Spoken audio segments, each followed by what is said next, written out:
What's good, everybody? Welcome into Inside the Green Room, presented by FanDuel. Make every moment more. He's Danny Green. I'm Harrison Sanford. Thank you for tuning in to today's show. A lot to get to, and the biggest news of them all: Giannis Antetokounmpo apparently wants out of Milwaukee, or at least that's what the reports are saying. That's not what Doc Rivers believes. We also have the CP3 news where he has been sent home from the Los Angeles Clippers. What happens next for CP3? Who's in the wrong? Who's in the right? Danny and I will break that all down before we finish this episode. We'll give you the top 5 Giannis Antetokounmpo trades that we would like to see. With that being said, Danny, we might as well just get right into it, because what we've heard about Giannis Antetokounmpo definitely captured our attention. And we go back to the summer, and it was already bubbling that Giannis would want out. And now we're hearing reports from Shams Charania that now that he would like to work with the Bucks on potentially being moved out. But if you listen to Doc Rivers during his press conference on Wednesday night, he said that Giannis has never asked for a trade. He said he talks to Giannis every single day. And Giannis loves Milwaukee, and Giannis wants to be in Milwaukee. What made it more interesting even last night too as well, Giannis suffered a calf injury. Now,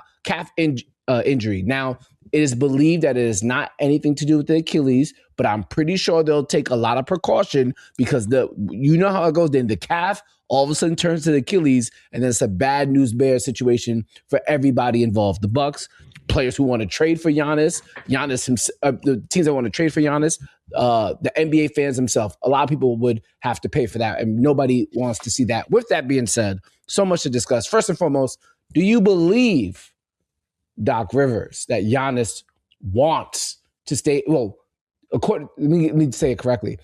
Doc Rivers said that Giannis has never asked for a trade, even though we've heard conflicting reports from Shams Charania, Brian Windhorst. Do you believe Doc Rivers? Yes and no. I mean, two things can be true, right? He may not have asked Doc for a trade, but he definitely asked somebody. Somebody talked to somebody in that organization on behalf of Giannis and told him he wanted to be moved. Now, Giannis may not have directly talked to anybody, but I'm sure his agent had talked to the front office or somebody else, probably other than Doc. So Doc may be technically not lying, because Giannis never came to him, but Giannis probably could have went to somebody else, or his agent went to somebody else and inquired or talked about moving him and talked about his frustrations. Giannis is a guy that doesn't seem like, he doesn't take me as a person that would do this, like I'm saying, on his own and come up. He wants to work. He wants to play. He focuses on himself when he's locked into something. All the other business things, he lets other people, to me anyway, handle it, whether it's his brother, whether it's his agent, his family. He focuses on what he focuses on, like most superstars, and they have people around them to help them, facilitate other things. So technically, I'm sure Doc isn't lying, but There's been more than one report that this man wants to leave, and it comes from somewhere. You know what I'm saying? Like, it's not like it's just one random rumor from a fan or, a Milwaukee, random consultant that heard something. This comes from Shams Charania. Like, he's reported this multiple times.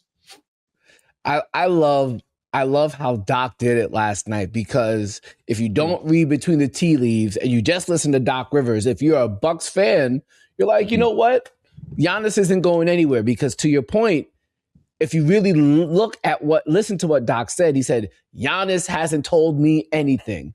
Giannis loves Milwaukee. But to your point, Danny, doesn't mean that somebody who's representing Giannis Antetokounmpo couldn't have said anything. And so that is where it gets pretty interesting, and kind of see how it kind of plays out will definitely be something we'll keep track of throughout the course of this offseason, or during the season, excuse me. So we saw the reports during the offseason that Giannis Antetokounmpo was potentially looking at the New York Knicks. And in fact, Brian Windhorst said that Giannis Antetokounmpo went to the Bucks front office, or people representing Giannis Antetokounmpo went to the Bucks front office and simply said, I want to go to the New York Knicks. And apparently the Knicks had a window where they were able to make a trade for Giannis Antetokounmpo. Now, they decided not to, reportedly, but now potentially that could be back on the board. One thing to note, Mikal Bridges did sign his extension with the Knicks this past offseason, and it's at a certain time, December 15th, and when he's eligible to be traded. And I find it interesting, Danny, as a Knicks fan, I'm still conflicted on if I would want to trade for Giannis Antetokounmpo, because I do think Karl Anthony Towns and Jalen Brunson can work. I do want to see it play out. If you go back to the past 2 years, it feels like there's just been this upheaval with the team consistently. First, it was December of 2023, you trade for OG Anunoby. I like the trade. It definitely helped the team, moving out RJ Barrett and Emmanuel quickly. But I wanted to kind of see it play out with him and Julius Randle. That didn't happen. They ended up getting Mikal Bridges, and Mikal Bridges ended up being a big part of what the Knicks are doing. And so now now you have a new head coach. So it just feels like there's always been this change, and I kind of just want to see it play out. With that being said, I'm not going to be happy if Giannis ends up with the Miami Heat. I'm not going to be happy if Giannis ends up anywhere else. As a Knicks fan, I think we all selfishly would say, Giannis, just stay in Milwaukee for another year. Just stay there and just let us play. Let us have this season. Let's see how it goes. And then you could come to New York. But that's probably not the wisest thing to have happen. Yeah, but you might get that anyway. It might be something, I mean, people expect him to be traded by deadline, but with how things are happening with his body, he might have to wait till the end of the year. I know this is just a strain. But I feel like teams, especially the teams that he wants to go to, don't want to jump ship or take a chance right away. There are some teams that I have in this top 5 list that are very in place to put some packages together. Now, there are some teams that don't have the pieces or the packages to put together to do it, but there are some places that can really make it work. And then there's some places where I'm just like, yo, figure it out. Just get him to get there, or you just need to go there and figure it out, especially if it's, you say you want to win. Like, if you want to win, you need to it can't be just one destination. Because even though you become a Knick, I don't think you're like right there for sure championship right away, especially with what you have to give up to get him. You understand what I'm saying? So we had this discussion the other night, and it's like, do you look at this place? Do you look at that place? And it's like, yeah, but if I'm those places, I'm not giving up these certain pieces. These are untouchable pieces to me, because even if I do trade for Giannis, I still have to make another trade. I don't want to trade for Giannis and have to still make another move or two to be in contention. I want to trade for Giannis and be right in contention right away. So we will discuss that when we get to that part of the show. It's an interesting situation for Giannis Antetokounmpo in general, because if you look at how he's been moving this past offseason, it was reported that his family left the States and moved back to Greece. You saw that he recently had a quote saying that, like, let's see 5, 6, 7, 8 years from now, if I'm the all-time leading scorer. He clearly has greatness on his mind, and he's trying to maximize what he has. And I understand the appeal, particularly going to the New York Knicks. Number one, you're in the Eastern Conference. Number two, to be that player that brought a title to the New York Knicks, the first time since the 70s, that cements him the way he would be cemented in basketball lore would be one of one. Obviously, it doesn't necessarily mean he's the best player of all time, but maybe that's what he's fighting for. Again, he said, let's see where I'm at in terms of all-time points scored in 5, 6, 7 years. So maybe he's gunning for, I want the title in New York. I want a championship in New York. I want the scoring title. And if I do those type of things, they're going to look at me as one of the greatest of all time, not just a great player of my era. Yeah, if he does care about those things, and from what I've heard, why would he bring it up if he didn't care about it? Like, I understand part of the frustration. Again, I spoke on this. The reason why he's also frustrated is because the past couple of years has been playing at an MVP level, but not recognized as an MVP because they're not winning, and scoring title, all those other things. And he wants to be probably in a bigger market. That's probably the closest place to home for him, to Greece, for his family to come see him. And he loves the city. But I get it, man. There's some other places where if you really want to win, you should be considering. Yeah, it's going to be interesting to hear your top 5 on where you think he should end up. We'll get to that in just a moment, but also want to catch up on the other big time news that we had in the NBA over the past 24 hours. Chris Paul was sent home, according to multiple media reports. Apparently him and the Clippers front office, coaches, staff, and apparently some of the players too, frankly, just did not get along. Now, it was interesting after the Clippers win against the Atlanta Hawks on Wednesday night. James Harden said he had no idea that was going to happen. Kawhi Leonard said there's something similar. Ty Lue told the media that he didn't want to see Chris Paul go out like this, even though the reports were saying that he and Chris Paul hadn't talked for weeks. I'm struggling. I'm struggling with this one because the Clippers are obviously in the wrong. But I would also have to say here, Chris Paul might have done something on a consistent basis that also warranted it. I don't think that the Clippers just did it out of nowhere, right? For sure. Whatever Chris Paul did had to be so bad that it was even under consideration. That's my point. I don't know if we'll ever know like the exact words he said or the exact demeanor he might have had on a consistent basis. But Danny, for the Clippers to actually do this, it does not mean that Chris Paul is squeaky clean. I mean, nobody thought Chris was squeaky clean ever. You know, it's not like a secret that he's been a pain in the ass in other places. He's just been good enough where people will tolerate it. I guess at this point, people don't think he's good enough to tolerate. Squeaky clean is something Chris Paul, I think most people knew.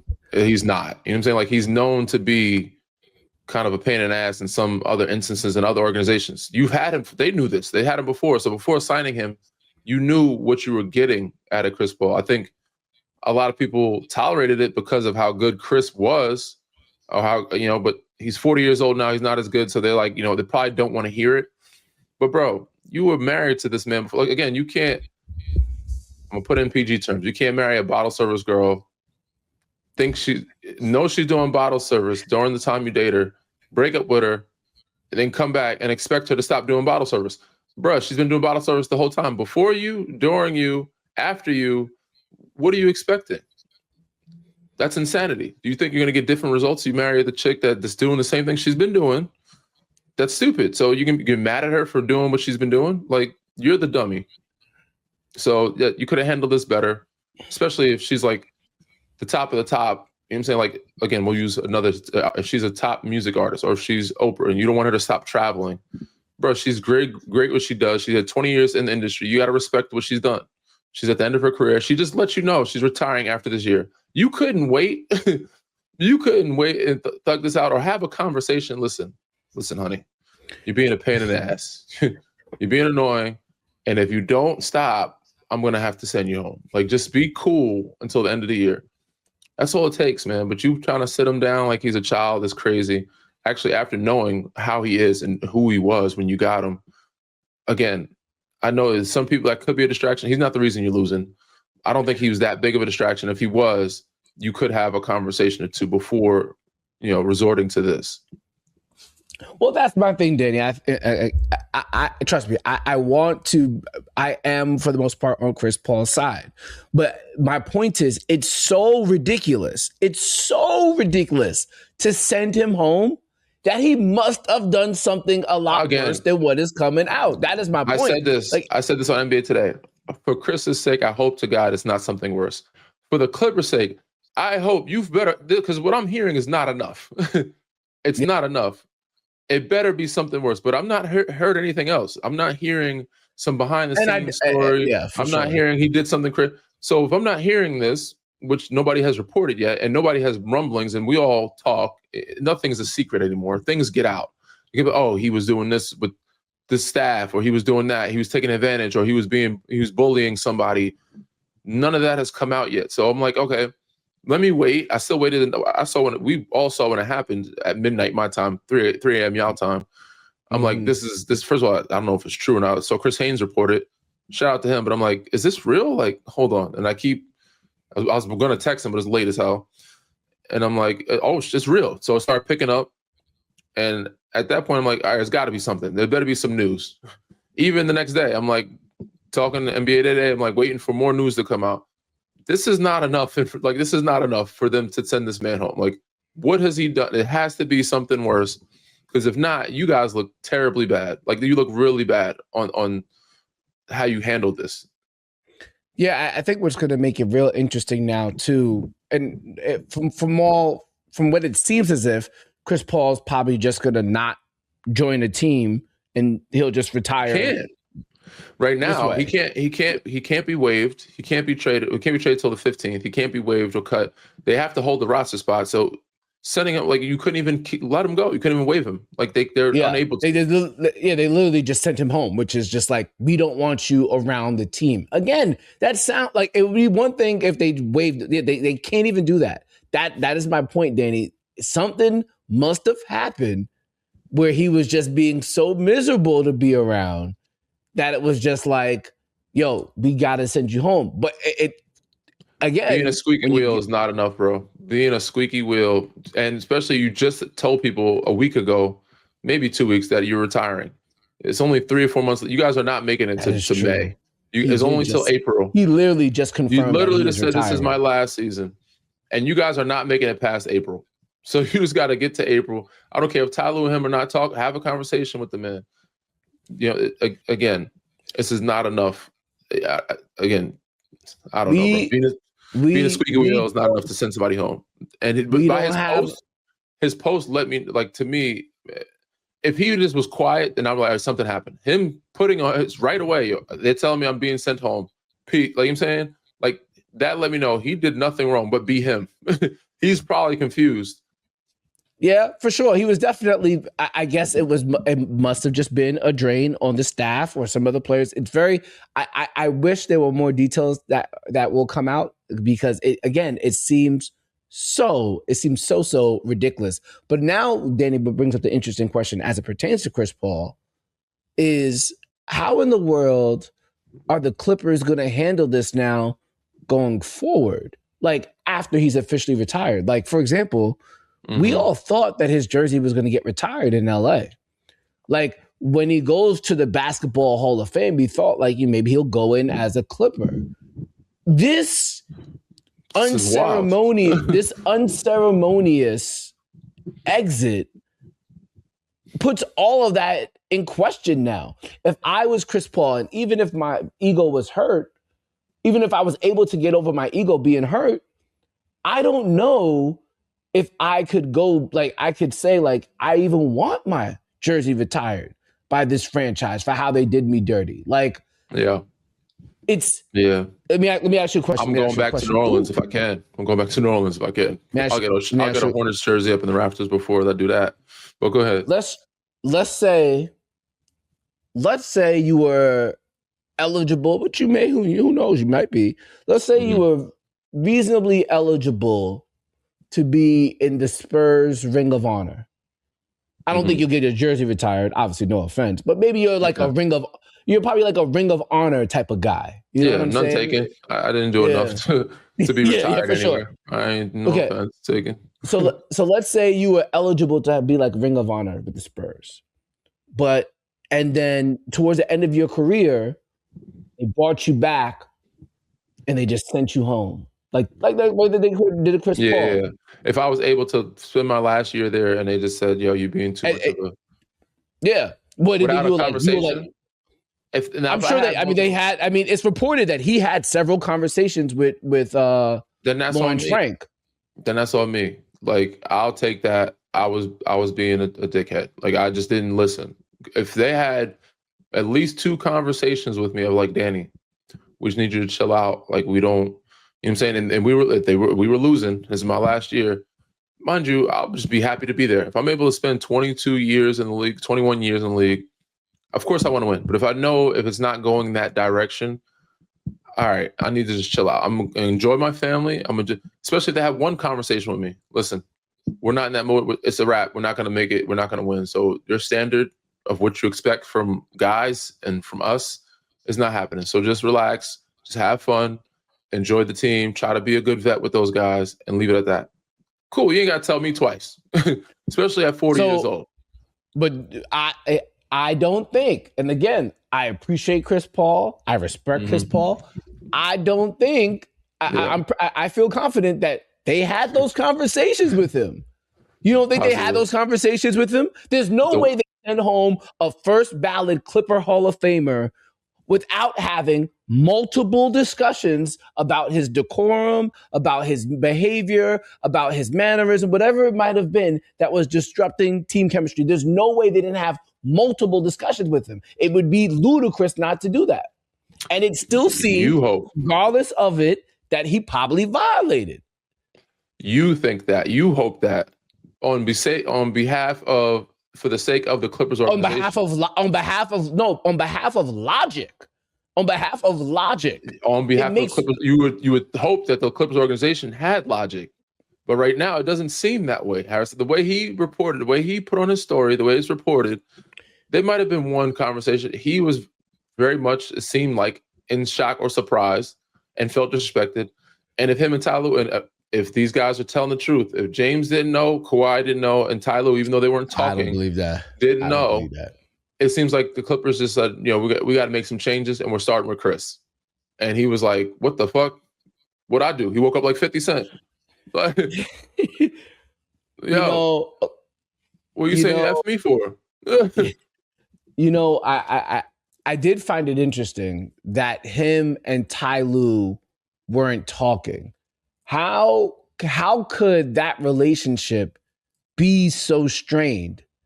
Again, this is, I'm sure Ty is already going through. You have to accept Chris Paul for who he is. I understand that.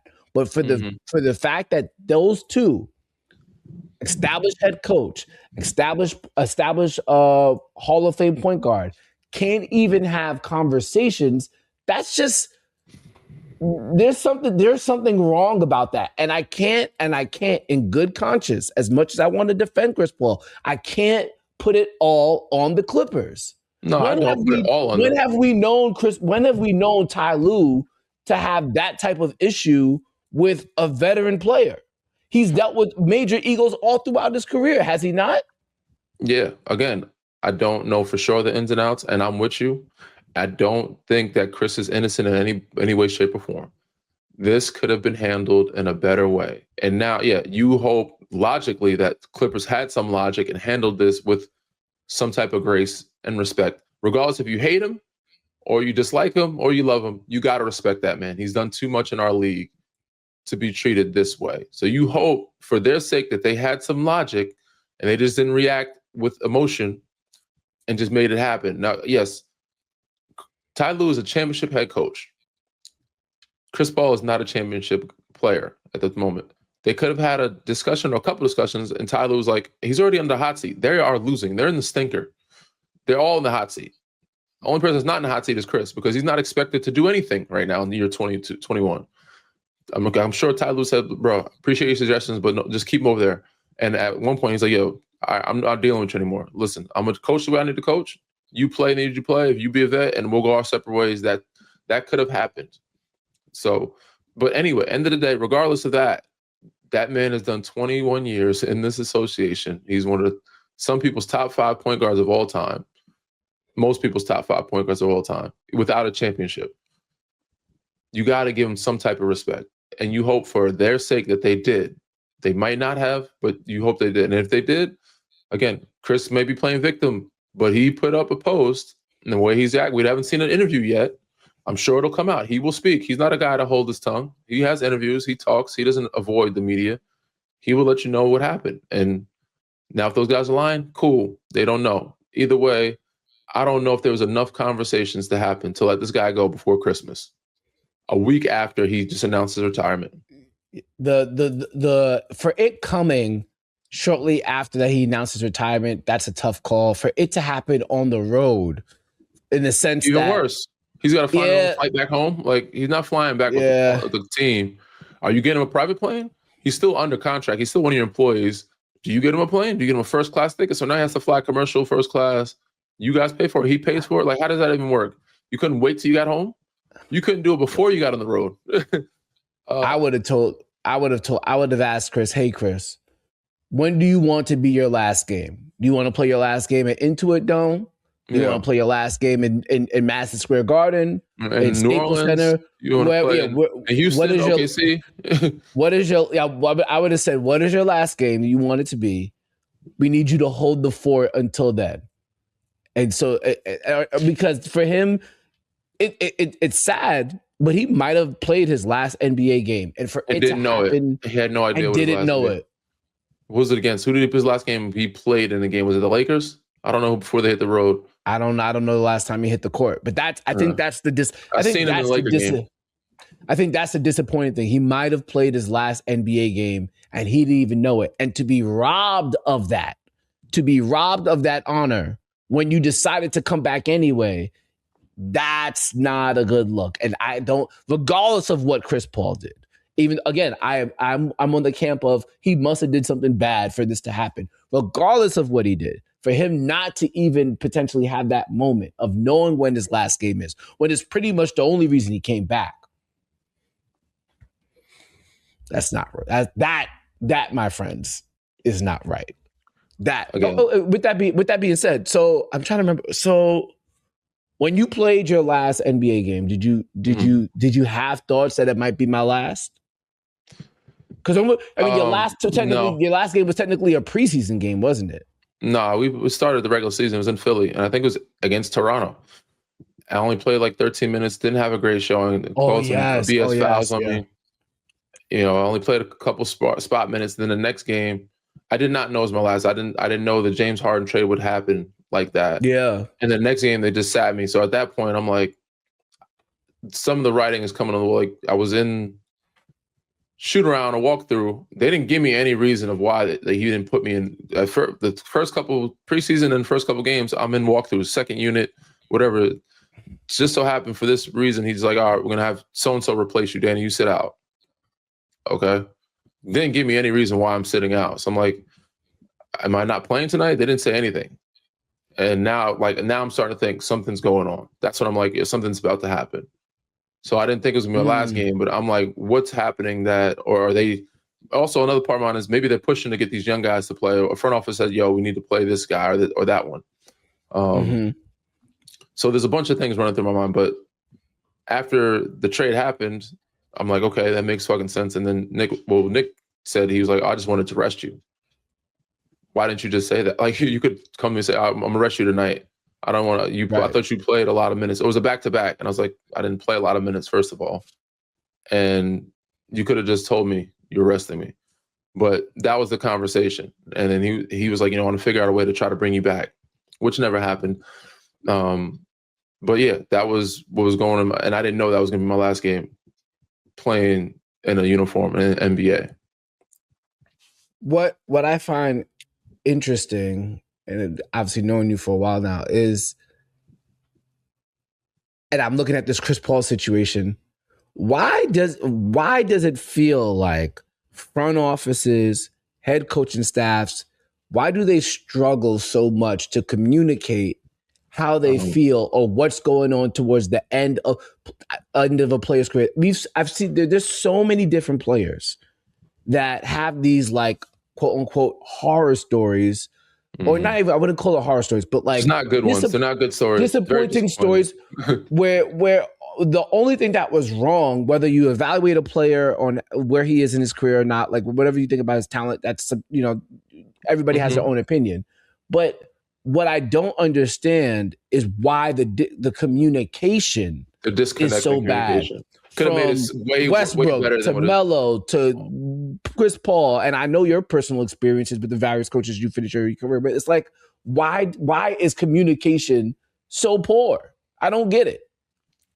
It's kind of crazy, and a lot would consider unprofessionalism. You know what I'm saying? Like, it's just like, a simple conversation for certain guys. Now, not everybody deserves a conversation, but I think most guys in today's world, if you're in a job, you should let them know so they can go on to the next job of what they did wrong, what they can improve. Hey, we're letting you go. You didn't type up the paperwork the way, like we tried to get you, the way you've done it this way. We found another person that's better, or, this, that, and other.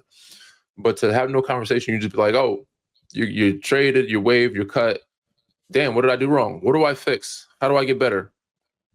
And for a guy that's established, that's done some years in the league, to not have said that most of us don't care. I'm not saying we don't care if we don't play, but we're okay with sitting on the bench. If you just say, hey, we're going to sit tonight, or, this is your role. We're not going to play you these many minutes. We want you to be this type of role. Cool. Let us know. Let us know our rotations. Let us know our minutes. Certain guys have, they have issues with that. But don't get my hopes up. Don't have me stretching and warming up as if, I'm saying, like, I'm going to play tonight. You know what I'm saying? Like, I don't know. Like, you make it seem, if I'm warming up on a sideline, I'm staying ready. If I'm not playing tonight, I can save myself a lot of energy, because once this engine starts, once it shuts down, it's over. You know what I'm saying? Especially when you're older. Just give me the respect of letting me know I'm playing or not. Cool. Now I know what my rotational minutes is, etc. So, like, I think Serge had that issue when he was in Milwaukee. They didn't tell him. So I've had issues with that in the past. I've had certain coaches of not knowing what the hell's going on. But yeah, all it takes is a conversation, man. And it seems like it's really tough for some of these grown men to have those conversations. That's all. But again, I had conversation with Nick afterward. I don't think he said he didn't know what was happening at the time. He said he wanted to rest me. Who knows if that's true or not? But hey, conversations could help a lot in these situations. And I think people who are listening or watching this can probably relate to it, because it happens in the corporate world too. When people get laid off, some managers, some hiring managers, some bosses are very upfront about it, very forthcoming. But I've heard, with the way the economy is now, and I've heard this from friends of mine, the unceremonious way that people get let go. And if I was ever in that position of power, I feel like I owe the person the respect to communicate that with them in a very positive, in a very upfront manner. Now, and I understand, decorated employee. and I understand, like, and you could even relate this to like relationships. I understand giving somebody bad news hurts, right? Yeah. Like you giving bad news to somebody hurts for sure.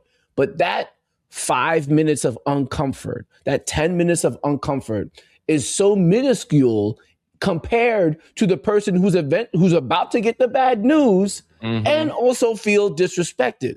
Because it's one, to say that we don't want your skills anymore, whatever workforce you're in, that hurts in itself. But two, for it not to be communicated respectfully, that hurts even deeper. You could always replace a job, but it's hard to replace respect. It could be trauma for that person that you know what I'm saying? You don't know what that person's going through. A lot of people need some type of closure. And if they don't get it, or if they don't understand, it could be traumatic for some people. Like, it's a mental health aspect of what, some go through. And it's like, oh, I don't know if family members are passing. Like, now I'm losing my job. Like, bro, what? Right. And you don't have the conversation with them, just the decency to listen. You've been great here for us. We just found something else. We're moving in another direction. And it don't take much. Something will help. If no conversation at all, like, that's tough to deal with for most people.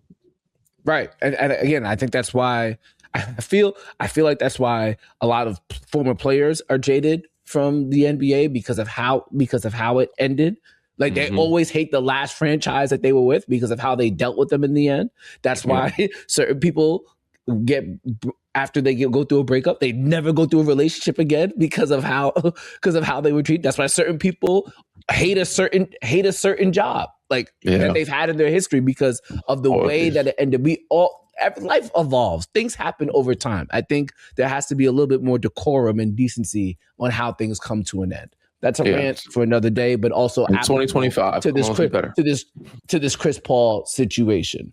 Okay, now we got to get up out of here. But before we do that, we cannot close the show without giving Danny's 5 recommendations for Giannis Antetokounmpo trades. Danny, the floor is yours. I think we did over this. We went over this one other time. We did, but now it's a little bit more spicy. Now it's a little spicy, and there are also other teams that have up and coming have gotten better that look more enticing for this gentleman here to want to go to. But we'll go backwards.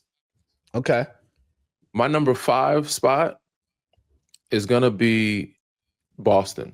I know they don't have pieces to make it make sense, but if you want to win and you want to win in the near future, you find a way to get there and find a way to make it work. They don't have much of a front court. They have Keita and company, Luka Garza and Xavier Tillman. But the way they're playing right now, high-powered offense, shoot a lot of threes, perfect for what you do. All you have to do is be you, space around a bunch of shooters. Jason Tatum, Jaylen Brown playing high level, Peyton Pritchard, Derek White. That'll be a great fit. No. Some of them have to go. Yes, I understand. You're not being real. You're not being. I asked for trades. I want you to be realistic too. At the very least, Derek White is gone. At the very least, Derek White is gone. Probably Derek White and Peyton Pritchard, but you can still keep Jason Tatum and Jaylen Brown. No, you can't. You can't keep both of them and also have assets. And even still, if I'm the Bucks, why in the world would I not leave without Jaylen Brown? Again, I'm with you. That's ridiculous. It's hard for them to make it make sense. It's hard for them to make sense. But if you want to win, you find a way to get there, is what I'm saying. When there's a will, there's a way. And I also, this is why they're at number 5. That's why they're at number 5 too. Here's what I will say too, though. I do think, and this is hopefully what I will appreciate about Giannis Antetokounmpo. I think where he goes, and I hope for Giannis Antetokounmpo, that he goes somewhere where it's new. Because I fervently believe that he wants to be viewed as one of the greatest of all time. And he I think the fact that he stayed in Milwaukee so long, even after he won a championship, lets me believe that he sees value in creating something new, something that's different. So a story that can't be another version of what happened before. Like if he goes to Boston and he wins a championship, if he goes to Milwaukee, if he goes to Boston and he wins a championship, it's like, well, they won a championship before. Yes, you made the team better, but it's still, you go to the Knicks. Oh, you made something happen for real. I guess. There's levels to championships. We know this. For sure. That's why Dirk Nowitzki's championship holds so much weight. Agreed. But there's not many places, I guess there are, but that are in position to not to win a championship that haven't won one before. Like even if won one before, but I'm talking about of recent ilk, like in the last 3-4 years. Okay. Or been in the finals the last 3-4 years. Again, so I think even though I have Boston at 5, I know they don't have pieces or enough to package to get him. That's why I have him at 5. But if you want to win, you find a way to get there. The best places that have packages to get him aren't on my top 5 list. Like Toronto Raptors. They're not my top 5, but they have the most to package to get him, and he would be a god in Toronto.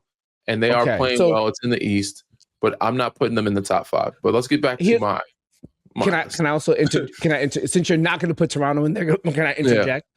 Yeah. I wonder how Raptors fans feel now that Giannis is again out there on the market and they let go of Masai Ujiri. That's what I'm saying. Because Masai's not there, that's why I don't have him on top. If Masai was there, I would swap out Toronto and swap out Boston and put Toronto at 5. Again, I think that they're more than just one move away. They need another move if they get Giannis. Like they get Giannis, they still need to make another move or two to put them in contention to beat OKC. Okay. So these trades, who are they for? Are these out of Giannis's purview, out of the team's purview? Like Giannis. Okay, this is where Giannis should look at. Giannis should look at if he wants to win. Right? Okay, fair enough. So if he goes to his agent and says, "I want to trade," this is where he should target. Okay, fair enough. If he says he wants to win, these are the teams he should be looking at. I had Boston at 5, even though it won't make sense contractually. I understand now. I understand what you're saying now. I will say this the last thing, and I'll let you go. Sorry. I've earned a lot of respect for Joe Mazzulla. I was on his neck when he first came out, especially because I thought he was his initial playoff run as a head coach, he wasn't using his time. He wasn't using his timeouts wisely. I look at what he's doing now with the Boston Celtics, and I'm thoroughly impressed. Okay. High-powered offense, which is, again, I think you can't even keep anybody. The way he coaches his offense, there's a bunch of threes. Giannis will have a lot of shooters around him. Again, contractually, it won't make sense. It'll be hard to match up, but that's a place that I feel like he could fit and be in contention to win if you can keep the foundation of that. I think if you had him and Tatum, you could win a championship without Jaylen Brown. But Celtics would be foolish to break up those two. Yeah, but you'd have to keep Derek White and Pritchard. I understand the premise of what you're doing now. Okay, it won't happen, but okay. No. The other ones could possibly happen. At 4, I'm going to go Miami. And I don't think this is more of a Toronto situation. Like, I feel like they have pieces that are more valuable now that they can package to get him. Does it put them in contention right away? No. But I think it's more so, it seems like he wants to be in a bigger city and play. Yeah. I feel like this is a bigger city. He wants to keep his money in Florida. Spo is a really good coach. I feel like they have a culture there where they can turn it around very quickly and be back in the finals again in the East. And they also have a system where there's a bunch of he's surrounded with some shooting. You know what I'm saying? That can space the floor for him. I mean, in that scenario, one of Khalil Ware or Bam has to go. Yeah, I mean, Khalil Ware. You have to let go Khalil Ware. That's what Milwaukee's gonna have to go. Yeah. Khalil Ware had to go, and company. Then you got Jaime Jaquez, Wiggins probably. Yeah. But you also have they're gonna want youth. They're gonna want youth. They have youth there. They have Jaime. They have Jovic. They have Fontecchio. They do have a lot of young pieces. They have Mitchell. They have so you can throw in the two major pieces like Khalil Ware and Wiggs, and one other young player if they want youth and picks. And throw the draft picks. Now, let me ask you a question. Again, this is going back to who I think Giannis to be. And I feel like this might be the case. I feel like a player of Giannis's ilk doesn't want to go to Miami. Not only because, and a part of the reason why he wouldn't is because maybe this is the NBA fan in me. That's kind of like LeBron's thing.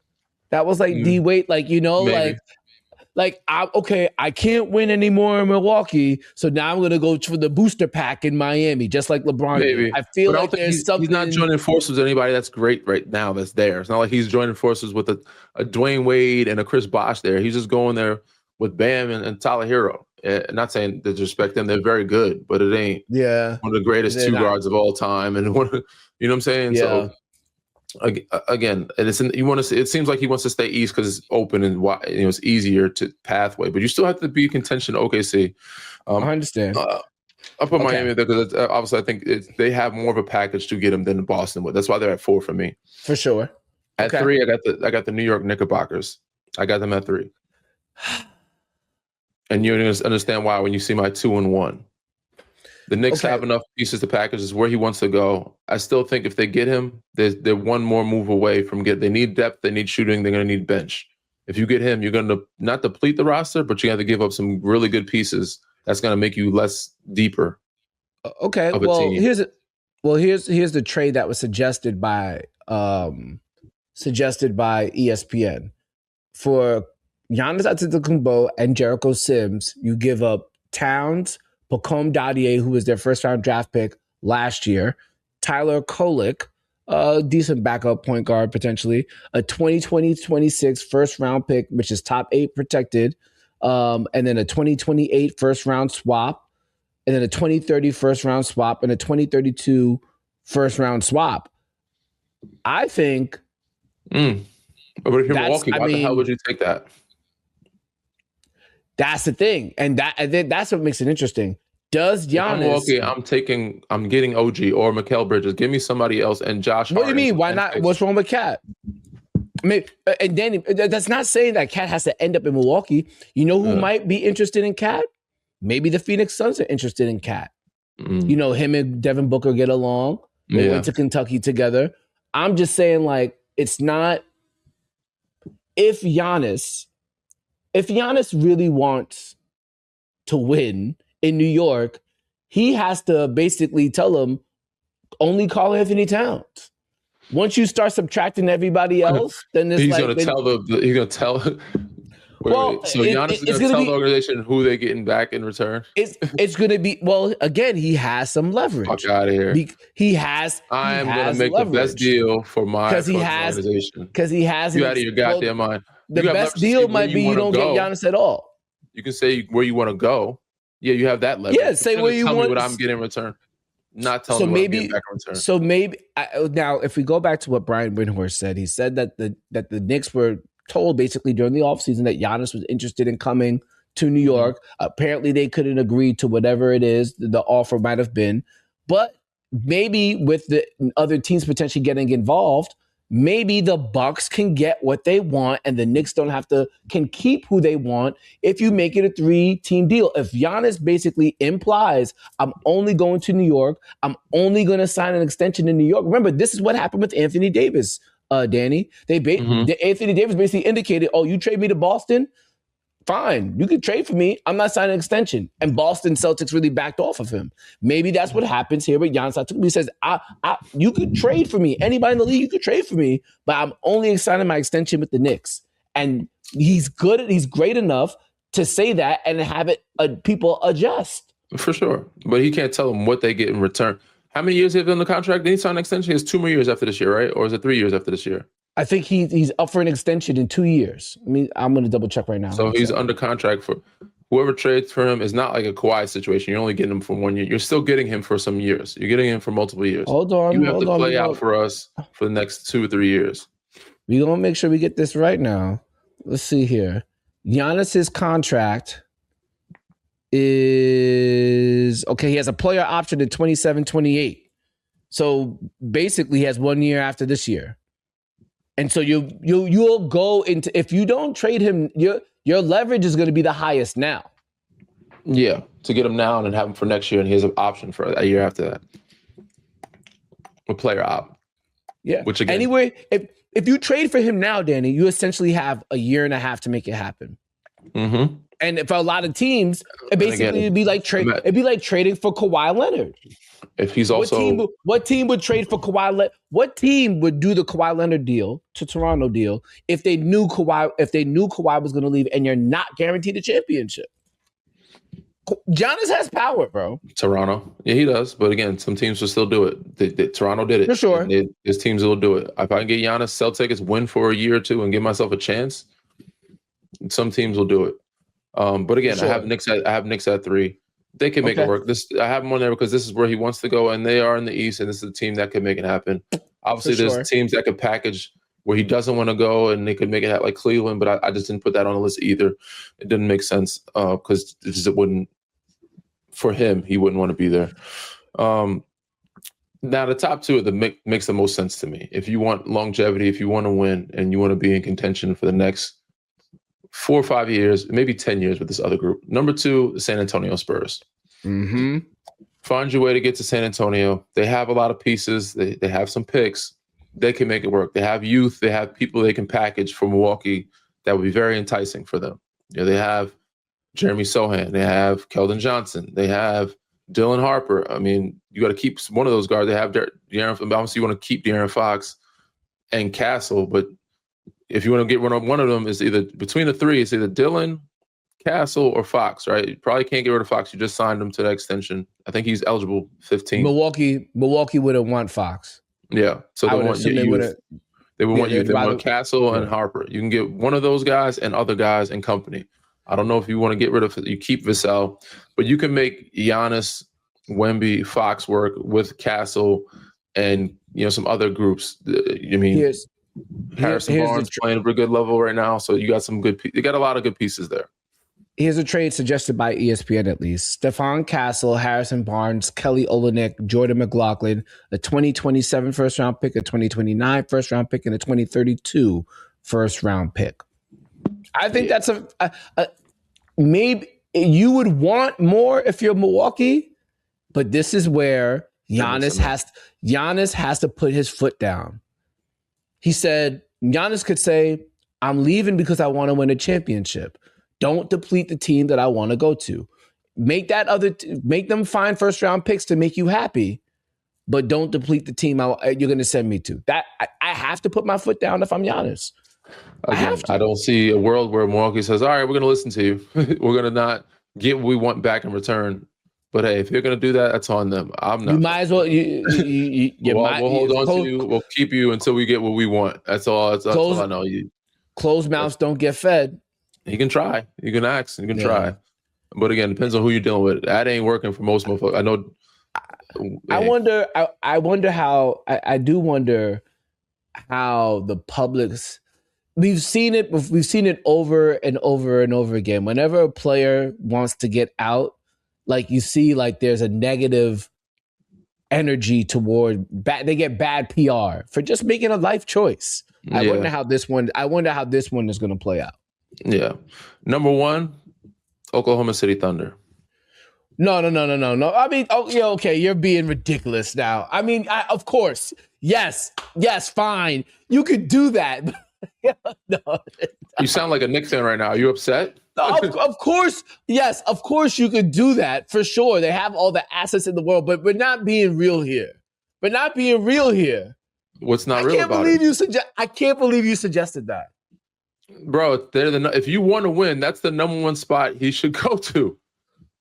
It ain't the Knicks. The fuck? It's either Denver, OKC. And I think Denver has to get rid of pieces, which makes him not. He don't fit. I don't think he would fit with Jokic, but he could fit with SGA. If they let go of Chet, picks and company, they have 100 picks. They have more than enough picks for Milwaukee to be happy. They have enough pieces and guys that they can use in the draft, and they could get rid of one of the top 3 dogs, which is Chet. So if he wanted to for sure win for the next 3 or 4 years, I'm not condoning it, Harrison. But I've seen stranger things. No, I can't believe you even suggested that. Listen, Bron went to Miami. KD went to Golden State. I've seen stranger things. If you want to win, this is where you go, bro. I hope for the sake of basketball that's not going to happen. I understand the premise of what you're saying. If you want to win, yes, you go there and still. You hope that it doesn't happen. You're saying that, yeah. You hope it doesn't happen because then it'll be unfair. They're already on a 75-win pace track. Yeah, we don't. So we don't need that. Adam Silver, honestly, veto that trade if it ever. No, if there was ever a trade veto for basketball reasons, that would be one. Because you would have a team that's going to dominate, that's in Oklahoma City of all places. No shade to Oklahoma City, but No, but there's other teams that I had on the list that I thought could put together really good packages. Toronto was one. My brain hurts now that you suggested that. I can't even believe you suggested that. Bro, I didn't think of it till Paul Pierce brought it to my attention. I'm like, bro, what? No. And he's like, yo, they have picks in chat. I was like, they actually could make it work. And he was like, do you do it? Who says no? Of course they could make it work. Of course I'd do it if I'm OKC. He goes, who says no? I said, Milwaukee says no. He goes, why? I said, you get a young foundational piece in Chet, and you get whatever picks you want and other pieces off the bench that could be young. And I said, yo, that's kind of crazy. No. But if the only person that says no is Giannis. Giannis in Oklahoma? No, he just no. Giannis says no. And because he doesn't want it that way, but no, again, if basketball would be ruined. So again, another package other than if that happened. Houston have some pieces and packaging, but I don't think he fit there. Toronto would, Golden State, but they're older, so it's a very short window. That's why I don't have them on the list. I don't see them winning. Detroit was another place in the East that I was like, maybe he could find something there, but they would still be a move away if they had to give up Duren. If I was Detroit, I'd keep Cade and Duren. I'm not letting anybody else go, but Milwaukee's going to want Duren in return. And of course. That means you're still another move or two away from being a championship team if you go to Detroit. But yeah, these other teams, I feel like Spurs, of course, the realistic one is the San Antonio Spurs, like at number 1. But again, you said you want something new. That's a championship culture. They've been winning championships. Yeah. Obviously, it's not in the last 2 or 3 years, but yeah. I personally would like to see him on the Knicks because I do think that gives the Eastern Conference a shot in the NBA Finals. I don't think any team in the East has a chance against the Thunder. Maybe the Knicks have a chance against the Nuggets just because of Brunson and Cat going against Jokic in terms of them being able to potentially take advantage of footwork. I mean, of foot speed and Jokic in the pick and roll. But they could. The Knicks have nothing for the Nuggets. I mean, for the Thunder, they have nothing for the Thunder. But with Giannis, they could. I would also. That's why I suggested Boston because I feel like Boston would be the only team if they had Giannis that could beat the Thunder in a 7-game series if they met in the finals. Yeah, but to your point though, I do think. Here's the thing. Like, I do think if you put Giannis with the Spurs, they could be that team that stops the Thunder from being who we think the Thunder could be. I mean, the Spurs, I think, in the next couple of years, I think they're going to be one of the teams that they're going to compete with them. It's going to be OKC, San Antonio for the next 10 years. Like, they're going to be back and forth. As Wemby grows, there's going to be those two teams. And then Denver is going to be around for a little bit too, but yeah. It shall be fun. All right, we got to get up out of here. We'll be back next week on Monday. Oh, and we'll be looking forward to the NBA Cup quarter finals. Maybe Danny, maybe we'll have to adjust the schedule just a tad bit because we got the quarterfinals of the NBA Cup next week. We'll figure it all out, but keep your feeds refreshed, updated. Make sure you find us on All Things Social so you know when the next episode comes out. More than likely, we'll have an episode next Tuesday, but we might do something special for the NBA Cup as well. So stay tuned. Enjoy your weekends. And Danny, tell them what to do, please. Read, rate, subscribe, review. You know what to do. Peace.